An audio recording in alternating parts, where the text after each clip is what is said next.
Okay, so next up, we have a case study from the states, South Carolina Energy Freedom Act. And so I'm going to ask Matt Moore, who's chairman of the Palmetto Conservative Solar Coalition, to come up. You're the moderator.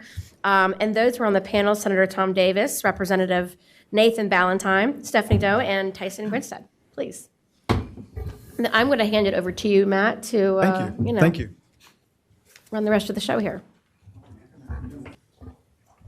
Well, it's so good to be here. Thanks for having us from South Carolina. It's interesting to hear the perspective from the field and obviously the policy perspective, but I think it's also important for us to hear the nitty-gritty of local politics and what that means for policies in states and how things happen in states and often the trade-offs that are needed to get things across the finish line. So I think we'll start with introductions here. Again, I'm Matt Moore, chair of the Palmetto Conservative Solar Coalition in South Carolina, former chair of the state Republican Party there, and also a partner at a firm, First Tuesday Strategies, that was sort of at the nexus of coordinating the outside game, as we call it, to get things across the finish line. So I'll start on my right. Steffanie. Good morning. I'm Steffanie Dohn. I am the Director of Government Relations for Southern Current, a large-scale solar developer located and headquartered in Charleston, South Carolina. Hey, I'm Tyson Grinstead with Sunrun. Decided I didn't really want to sit in front of my logo there, but it's great to be with y'all this morning. I'm the Director of Public Policy in the Southeast for Sunrun, the nation's largest rooftop solar company. And then also in my spare time work a good bit with the Republican Party in South Carolina at the county level in Representative Ballentine's county. So know him very well. Good morning. Tom Davis. I'm a state senator from District 46 in South Carolina. I've served there for 11 years. That's the lower part of the state where Hilton Head is. And prior to that, I was Chief of Staff for Governor Sanford from 2003, 2007. And look forward to sharing our thoughts about the Energy Freedom Act with you. Thank you. Happy to join y'all today. Excuse me, I'm Nathan Ballentine. I'm a state representative. I was first elected in 2004. I represent the two counties that make up our state capital there in Columbia, South Carolina. Well, I think it'd be tempting to start just right in on the Energy Freedom Act and what it means, what we did. But I think it's also important for us to take a second and talk a little bit about the sort of patchwork of laws that make up America. America is a federalist system, and South Carolina is different than other states. Walk us through, from a just practical perspective, Representative and Senator, South Carolina's energy history. What led to this, the nuclear failure in South Carolina, what it means to be a regulated state and have monopolies. I'm sure you will hit them out of the park. No. Well, yeah, thank you. And that historical perspective is important. This whole particular legislative initiative began in the aftermath of what many of you are probably familiar with in Fairfield County, just north of Columbia. St. T. Cooper, a state-owned power utility, and SCANA, SCNG, had a joint venture to build two nuclear facilities to complement an existing nuclear facility. Began back in 2007, 2008, when the price of natural gas was relatively high, when the specter of cap and trade was out there. They were worried about the imposition of a tax on coal plants in particular. And so this venture started in 2008, 2009. And then as it moved forward in 2011, 2012, you had the price of natural gas fell and the specter of cap and trade went away, but yet they continued with the joint venture.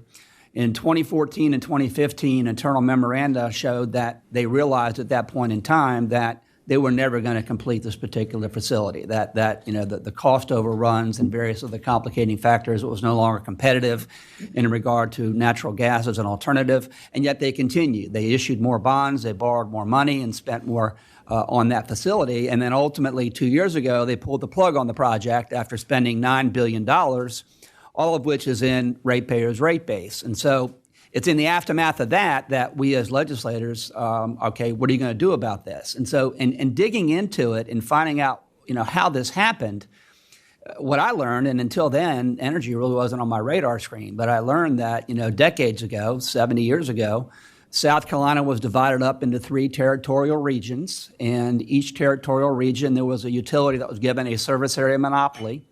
And the amount that ratepayers pay or that consumers pay is essentially a function of whatever capital those monopolies spent on power production facilities times a guaranteed rate of return, about 10.25%.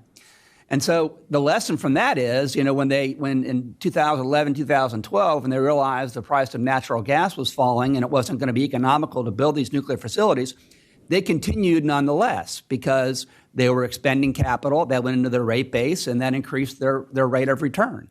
That continued on even after it was clear they weren't going to finish the project because of cost overruns. They still invested billions of dollars in the ground because it went into their rate base, and that's what consumers paid. And so one of the lessons derived from that is that system of energy production, distribution, and transmission is fundamentally broken.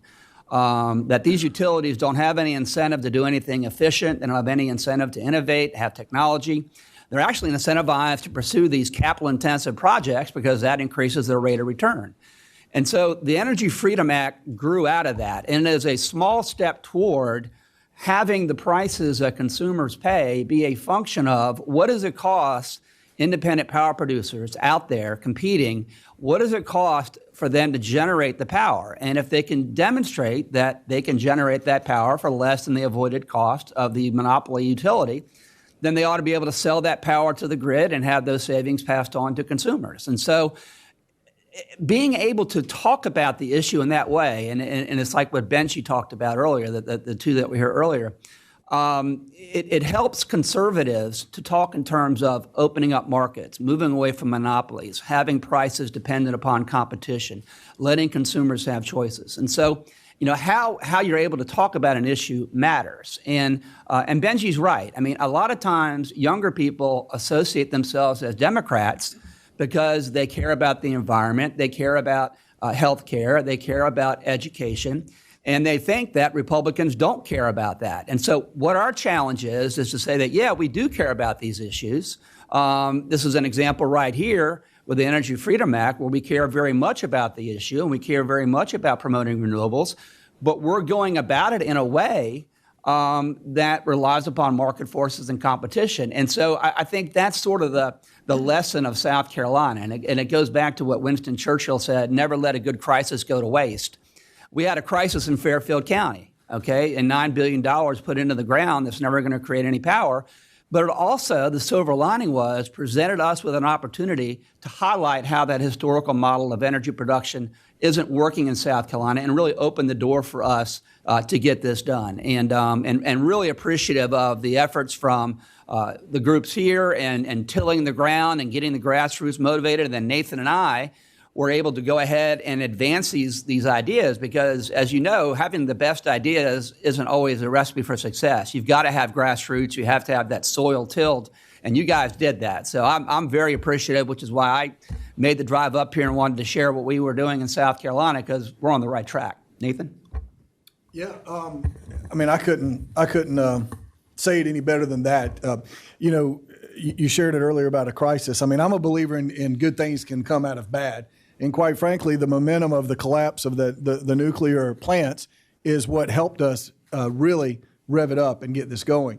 It was 5 years ago, Matt, you recall in 2014 when we had then Governor Haley, who's friends of all of us here on the panel, where we unanimously passed Act 236, which opened the door really for solar expansion in South Carolina. And South Carolina was leading the country in the growth when that happened. That bill passed unanimously. I've been around 15 years. Tom's been in politics for a while himself. You don't see big issue bills get unanimous votes. And these are on the record votes, by the way. This isn't just a voice vote kind of thing. And so that passed in 2014. And I was pleased, excited, overjoyed to see that the Energy Freedom Act also passed unanimously. And what enabled that, many things led to that, but it's what Benji and Brittany and other people have talked about, and what frankly all of us know in life is you've got to work with others to get things done. And so we talk about bipartisanship, which is very much needed. South Carolina, the Republican Party, which Tom and I are both a member of, we control the House, the Senate, and the governor, frankly the whole state, if you want to be honest about it. The challenge, though, was getting our fellow Republican colleagues, who were saying, Tom, what are you doing? Nathan, what are you talking about? This is a tree hugger kind of thing. What are you talking about? And you heard Tom mention it. I mean, core values of the Republican Party, a free market. We had to change the message, or better fact, clarify the message, and work with our cohorts to get the ball across the line. Now, we can share later on how that happened.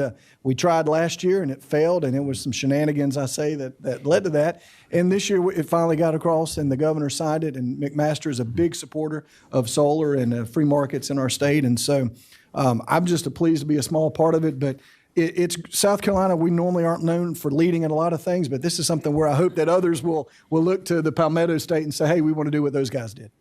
Well, let's unpack what the Energy Freedom Act did, Tyson and Steffanie. These two are incredible advocates and leaders in industry, both on the rooftop side, in Tyson's case, the more consumer side from Sunrun, but also Steffanie's side, which is more utility scale solar. So if you guys can briefly kind of unpack why this bill became necessary. Sure. So first of all, I want to kind of piggyback off what Senator Davis and Representative Ballentine said to say, as solar companies, we saw that our messaging and our product offering aligned with the conservative viewpoint of South Carolina.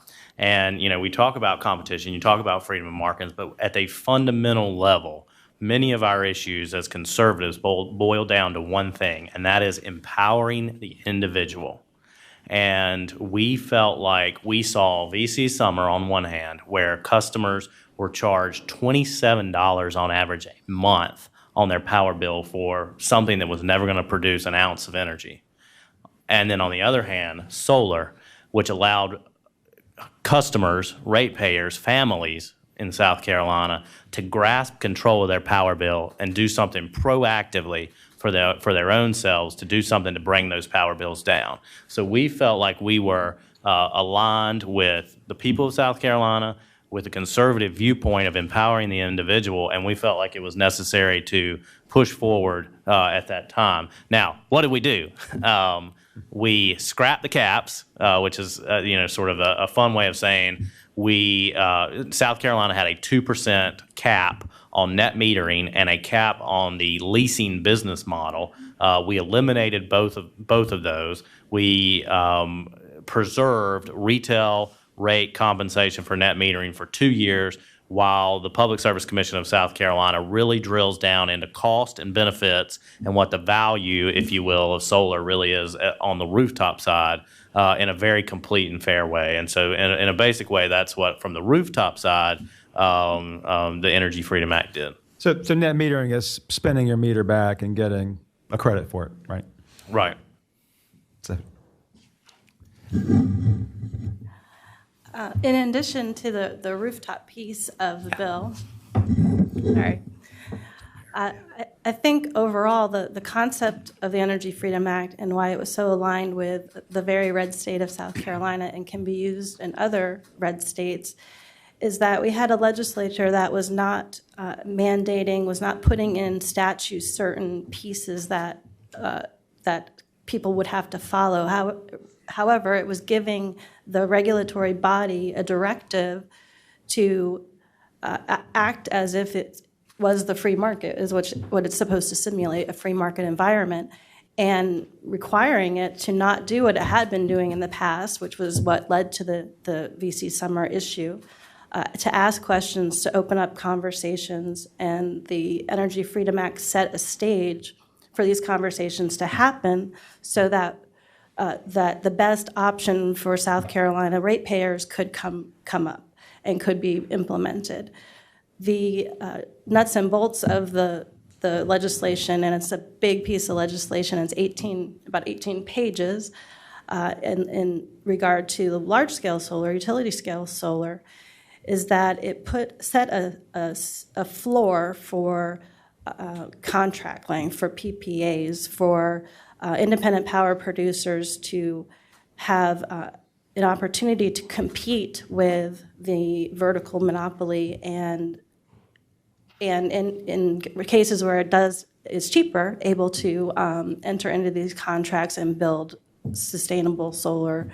And in addition to that, it also, like I said, set a stage for conversations that would have would yield more transparency and open up dockets at the PSC where stakeholders could be involved with avoided cost discussions, with access for large-scale users, conversations that had never been happening in our state at the regulatory level. Many of these conversations, the monopoly utility was monopolizing the information, and the story of renewable technology was just never being told. And this opened up that opportunity. Yeah, talk a little bit about, I think, the investment Southern Current's making, other players in this place, and what it means like for farmers in South Carolina who were working with you guys. Yeah, so we go back to Act 236 in 2014, and I equate that to South Carolina's starter home for energy, a renewable energy policy. And what it did was it really capped a lot of the development, and we grew so quickly, we just busted out of the house so quickly. And we didn't really have a next step in mind. And it was easy for the industry to get together because the alternative was if we didn't pass this Energy Freedom Act, a lot of the business, I'm on the board of directors of the Solar Business Alliance, and those companies were waiting to invest approximately $5 billion into the state. However, if there wasn't certainty in the market, they weren't going to do it. They were going to go elsewhere where it's much more a friendlier environment for those investments. So this Energy Freedom Act was passed so that we could build a bigger house for solar and really continue the market and invite this investment, invite large-scale users to come and invest as well. And like I said, the $5 billion that's waiting to be invested can now be deployed in the state. By the way, Steffanie and I did not coordinate our outfits today. We came to this independently. What we have not gotten to yet is the fact that this bill passed this past session in South Carolina, signed by the governor. We had a spectacular failure in 2018. We got the bill all the way across the finish line.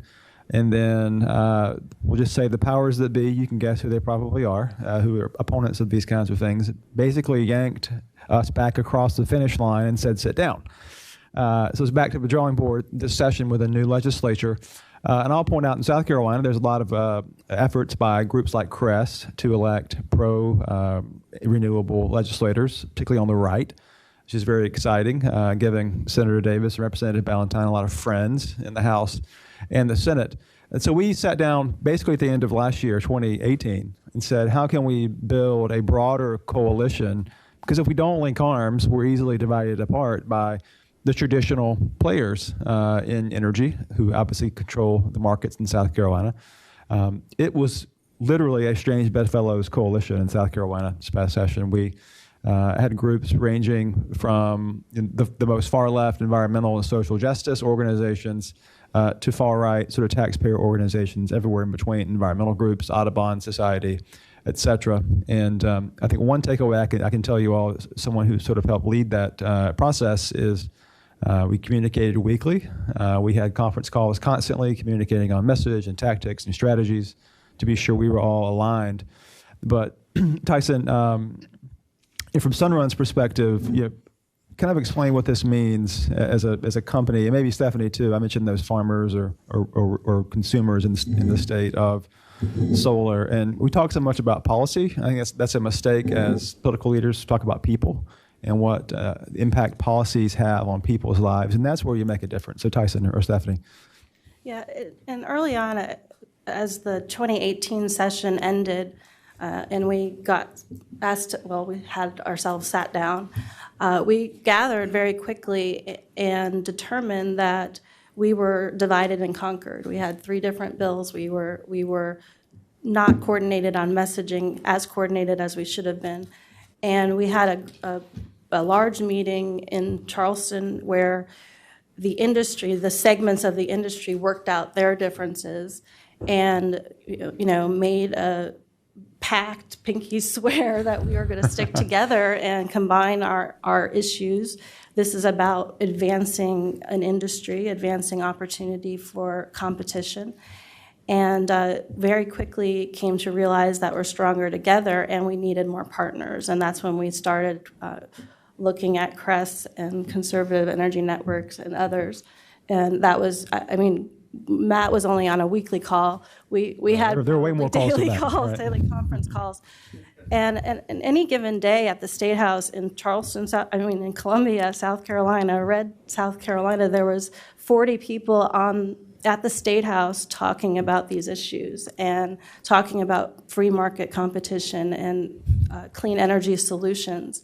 And that just has never happened in there. Yeah, sure. So if you're wondering why you're in D.C. and you're listening to a case study on South Carolina, 2 reasons. One is, well, really 3. Number 1 is the solar industry, because of South Carolina, is more united than it has been in 10 years. And that is 100%, I think, the case. Major players saw an opportunity to get together and work together on something, and that will have implications on the federal level. That's number 1. Number 2, there were major corporations. This was not just a greeny solar issue. There were Walmarts, Home Depots, Comcast, a list of 20 to 30 major companies in the United States who saw opportunity in South Carolina, who said, we want to get in on the action, we want to do what we can to help, and we want to start here pushing opportunities for solar energy in the Southeast. And then finally, number 3, you touched on it before, but there's just this will that we wanted to overcome a cliff, and we were facing a legitimate market exit where hundreds to thousands of people in South Carolina would have lost their jobs because of state-level uncertainty. But the problem is we don't just face state-level uncertainty sometimes, we also face federal uncertainty, depending on the year and the time and the issues. And so for South Carolina, a state where the margins aren't that of Hawaii or California, we can't afford to lose at the federal level, and we can't afford to lose at the state level. So we've got the state right in South Carolina, and there are many other states. I know not everybody here is from South Carolina. There are many other states where we need to do the same on the state level, but we also need help from our federal partners to help give customers options in the energy space. So just wanted to make that point. It's a fantastic point, Tyson. I think one thing that's important that you pointed out is that this is not, to Senator Davis's first point, top-down driven, central planned policy. This is consumers and users of energy, including some of the biggest corporations in the world, asking for power. So how do you guys, as policymakers, navigate that with the balance of looking out for ratepayers, with the balance of looking at where the state goes in the next 10, 15 years, and kind of give us a peek underneath the hood of what was happening legislatively, as much as you can say without obviously revealing things that are confidential or privileged, and the kind of fights and compromises that happen in the policymaking process.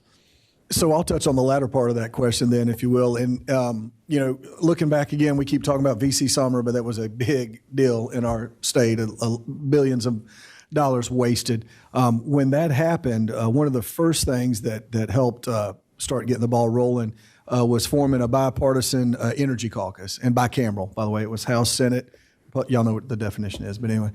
So we all got together and we just said, look, we need to explore, not just, it wasn't solar focused, it was all of the above. So we had several hearings, just open conversations there, kind of like we're doing right here, where we'd bring in different people from different industries, just kind of let's hear, let's learn, because y'all may not know this, just because somebody's elected doesn't mean they know everything about every issue. So what we wanted to do is wanted to make sure that House members and senators could come up to speed. You heard Senator Davis mention earlier on, it wasn't necessarily top of mind for a lot of people until V.C. Summer happened. So that was one of the things that was very important in getting the ball rolling.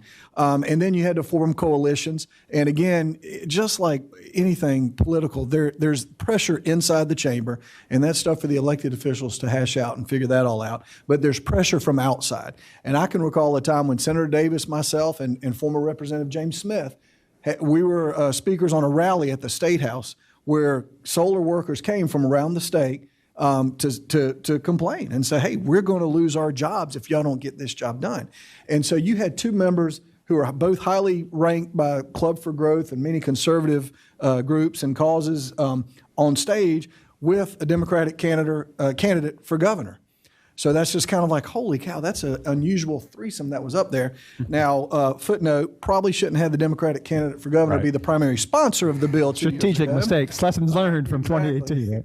But nonetheless, we ran into some issues on that. And then at the end of the day, you heard Steffanie mention it. You've got to make sure everybody on the team is pulling in the same direction, because you can get splintered real easy. And so when you've got Republican members who are already a little bit leery about climate and solar and things of that nature, and then they have any excuse to say, well, these people are okay with X, these people want Y, then you start splintering your group. So you have to come together, and you have to realize that, I like what Steffanie said, it's about the industry, but more importantly, it's about the state and about the ratepayers. And then I'll be quiet and let Senator Davis talk about that as far as future policy and direction.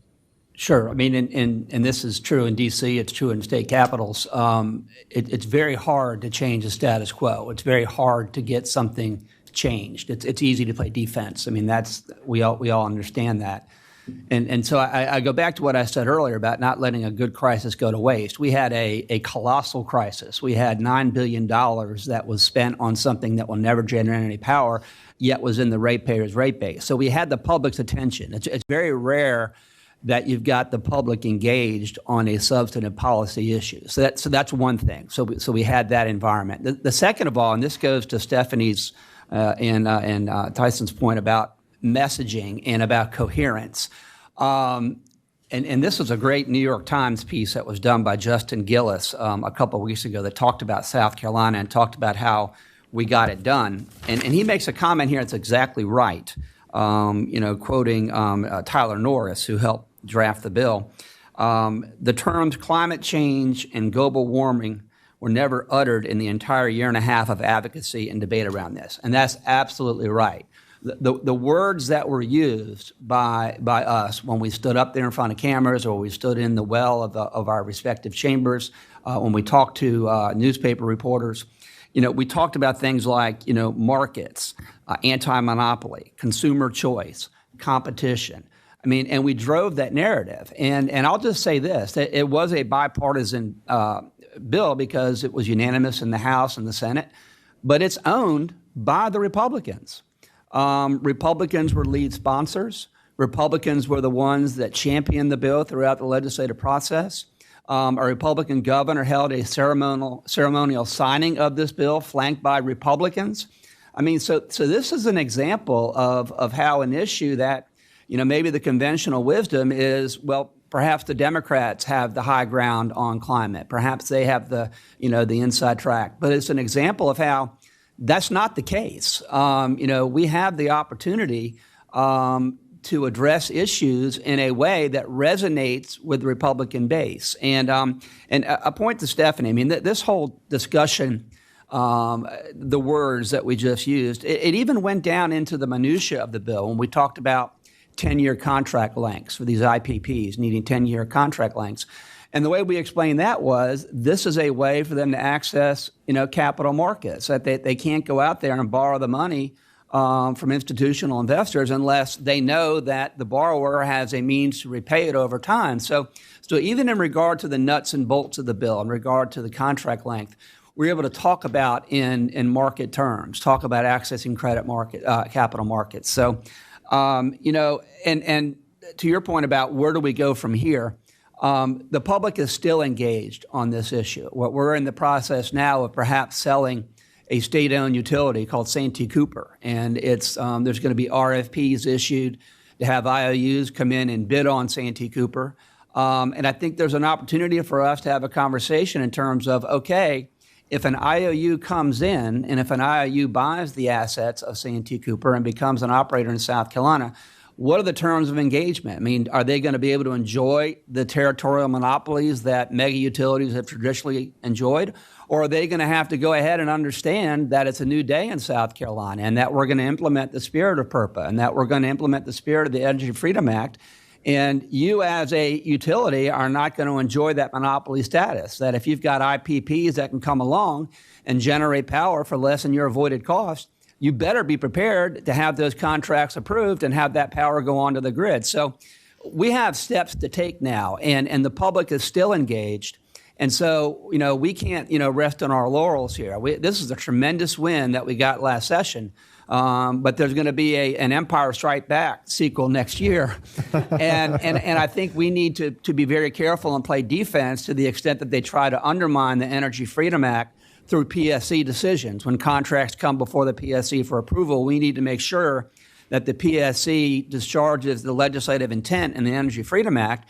And then we need to figure out, okay, what are the next steps that we have to take toward what must be our ultimate objective? And that has to be at some point in time to break down these territorial monopolies completely and get to a completely deregulated environment where energy producers have to compete with each other, consumers have choices, and getting back to that fundamental economics 101 principle that when producers have to compete with each other in regard to providing something to the public, and when the consumers have choices, when that dynamic's in place, you always get a superior product at a lower cost. And there are so many examples across the economy.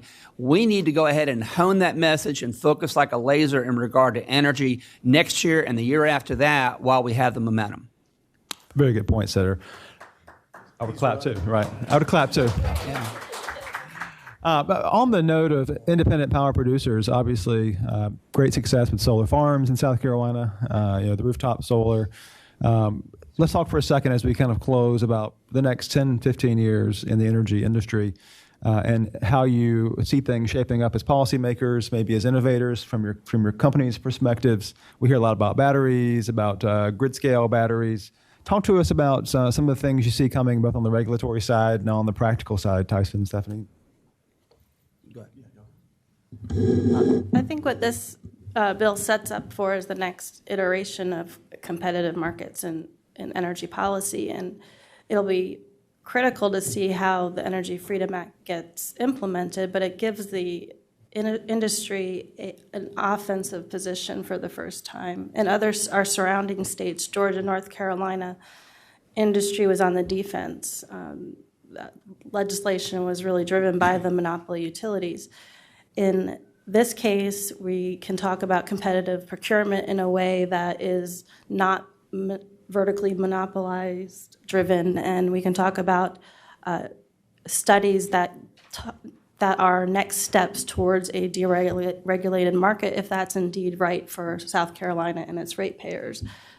We just set a stage where we can have these conversations in a more productive and holistic way, and in the next 10 or 15 years, it's going to be a completely different landscape, and I don't know that we'll be even uttering the words monopoly utility in 10 or 15 years, hopefully. Sure. I mean, I think the bottom line is that technology breeds opportunity and technology breeds challenges, and so there's going to be, opportunities and hurdles that we have to cross as we develop and continue to better technology. I do want to touch base on a little bit off what Steffanie just said, which is that in the Southeast we don't just compete with other states on the football field. We compete for jobs and on economic opportunities. And so South Carolina right now has, along with North Carolina, who's been a leader on solar, but not on utility scale solar, not on rooftop solar. Those two states really have the upper hand when it comes to solar jobs. So it's going to be interesting to see what states like Virginia and states like Louisiana and Florida, who is growing, catching up to the Carolinas. But other states in the Southeast really haven't shown that willingness to embrace, something like the Energy Freedom Act. Right after the Energy Freedom Act passed, I guess some of the blue states said, what the heck just happened in South Carolina? We want to do that too, because you had big solar winds in Maryland and Connecticut and in several other states in the Northeast. So that happened right afterwards. But, at the same time, you also had Kentucky pass a bad law which really constricted their market and hurt the local solar industry in Kentucky. So we've got a lot of work to do in other states around South Carolina, and we've got, as Senator Davis said, we've got to make sure the empire doesn't strike back in South Carolina. Gentlemen, closing remarks? I'm going to bring it down to the very elementary ground level. I mean, we're going to have to continue to look out for the ratepayers and for the homeowners. And I mean, stuff like I drive around. I'm a carpool dad. And so when I'm on the carpool route in the morning, I represent a lake community. We got a 500-mile shoreline there in Lake Murray outside of the Capitol.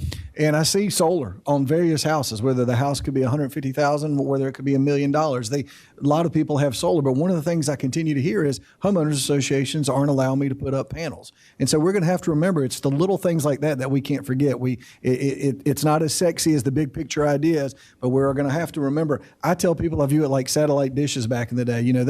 They were as just these huge satellites when they were coming in, and homeowners associations said, heck no. Well, nowadays nobody thinks twice about it. And so with technology comes around, and when we have batteries and when we have shingles that are solar power and you can't really tell the difference, for lack of a better word, I think those are the things that we're going to see, and it's really a big revolution. I'd like to think that South Carolina has played a big part in that.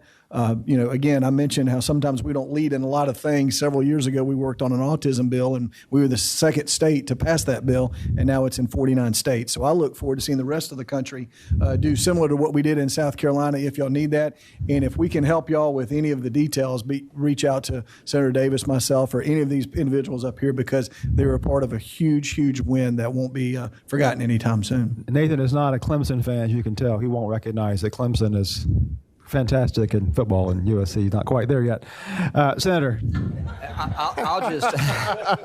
I'll just close again by thanking you all for inviting me and Nathan and the others to kind of share our experience in South Carolina. I tell you, I'm walking away from here very encouraged in that this is not a one-off, that this is something that is nationwide, and that the two young people that spoke up here earlier, talking about how bringing this message to younger voters, letting them know that Republicans, conservatives do care about the environment. We do care about education and healthcare and things of that nature, but we just have different ways of approaching the problem. And it's really encouraging to me as a policymaker to see that discussion taking place at that level, because we're right on these issues. I mean, intuitively, people understand we're right. They understand that markets drive down costs and improve products. They get that.